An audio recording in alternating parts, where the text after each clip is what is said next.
I feel like so much of healing is just like debugging and deprogramming. And right now, I'm just trying to eliminate all faulty parts of this loser program that was put into my beautiful. You give a machine like certain rules to follow, and it kind of makes its own choices, and like the goal is to get the correctness up to a certain point, but like part of the learning is just getting some bullshit data, and a lot of the bullshit data that I was processing was being like treated as correct, so it went back into like the processing machine kind of thing. And now that I have more information about like what is more in alignment with like my highest self instead of like what is alignment with my society, because I'll be real with you, I was around a bunch of losers. High key, I'm not even gonna like, I think that's the gentlest way I could put I think the gentlest way I could put it is I was surrounded by a bunch of losers my whole life. Yeah, it's because they identified with that victim mentality of like, oh, all this shit is happening to me, and like not seeing the beauty of accountability, because when you can look at something that's happened to you and be like, oh, I did this somehow. Like, clearly, you know, I'm not completely at fault for the life that I'm living, but all I can control is my fault in the life that I'm living, right?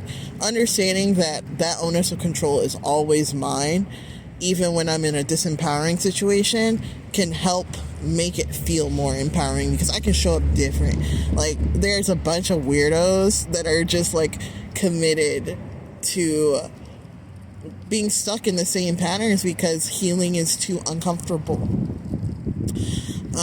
But if I can be aware that discomfort is gonna be a constant regardless. Either I'm gonna be uncomfortable because I don't like the position that I'm in, or I can be uncomfortable because I'm moving forward, you know?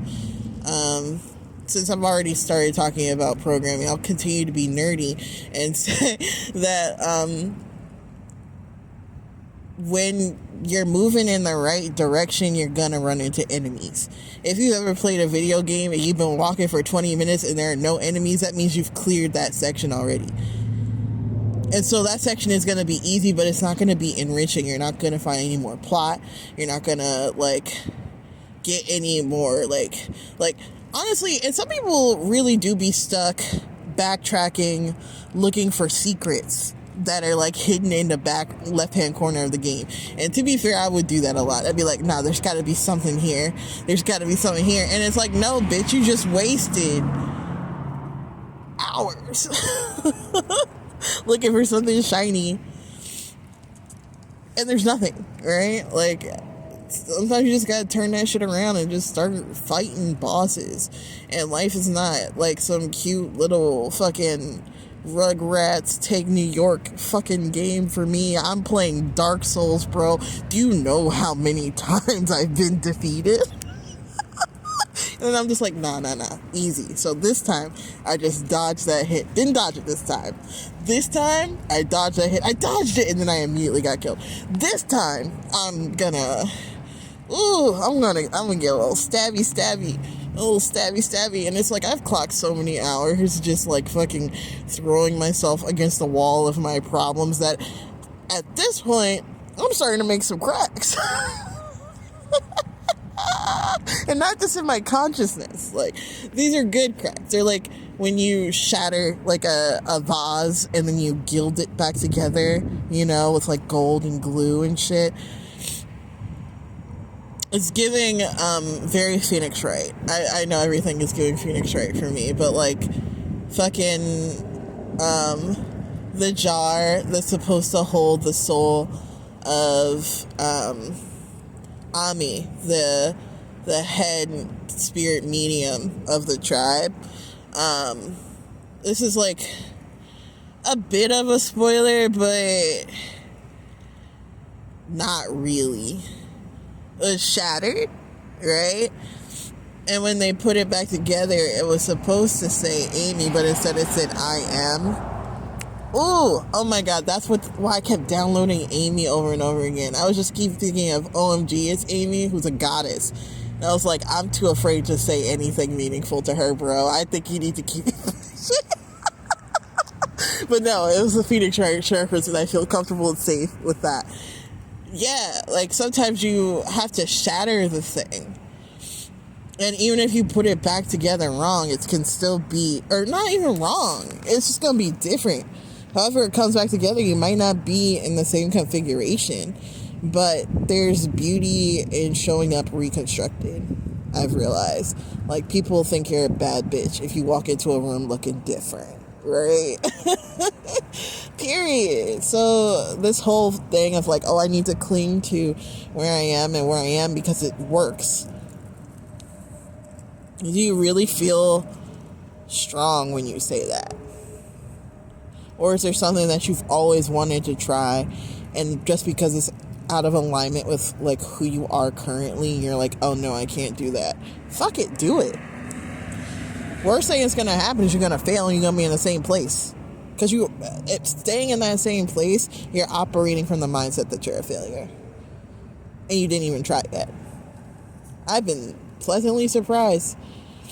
Not to say that every time I try, I win, but every time I try, at least I don't have the regret of not trying. But I also win a lot more than I thought I would. And the reason why I never thought I would is because I was surrounded by people who are constantly being like, oh, if you do this, something horrible will happen. I don't think that's going to work. Just that negativity. And negativity is like a big fucking roadblock because it creates fears in people. And a lot of people are uncomfortable facing their fears. But me, I'm a kinky motherfucker. I'll freak my fear. And I'll nut hard. I think maybe that's my secret. I know I don't really like to advertise how much of a masochist I am, because I don't like people to just come out of the woodwork like, oh hell yeah, I want to hurt this bitch. But I do. I'm like, ooh, I'm a pain slut. It's so fun to just like really get brutalized, you know? And then as long as I'm okay afterwards, and generally I'm okay afterwards. I'm really switchy, so I lead with Dom presence a lot of the time, and like, you know, I got a leather jacket, so it's like, and no eyebrows. Ooh, I'm so scary. I have highlighter. I know, I really like being of service, and I love getting my shit handed to me. And then I can pick it up, and I'll be like, wow, I'm a bad bitch. I really took that like a fucking queen. Oh, gosh, no one deserves me. No, I'm just kidding. A lot of people do. I actually don't have high standards. It's kind of crazy.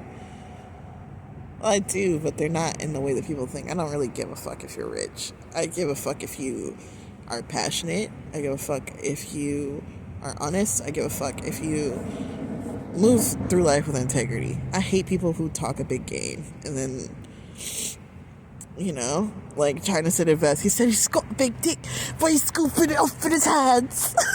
You know, I hate that shit. Like, if you got a shrimp, let me know. It just changes the equipment that I'll have in my backpack, bro. That's it, period. Like, we're gonna get through this, bro. Like, I just, you know, like, moving from a position of honesty, I'm very flexible.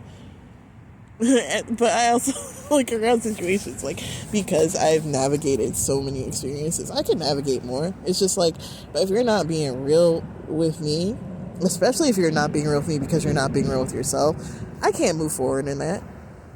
Oh, that went everywhere, that rant.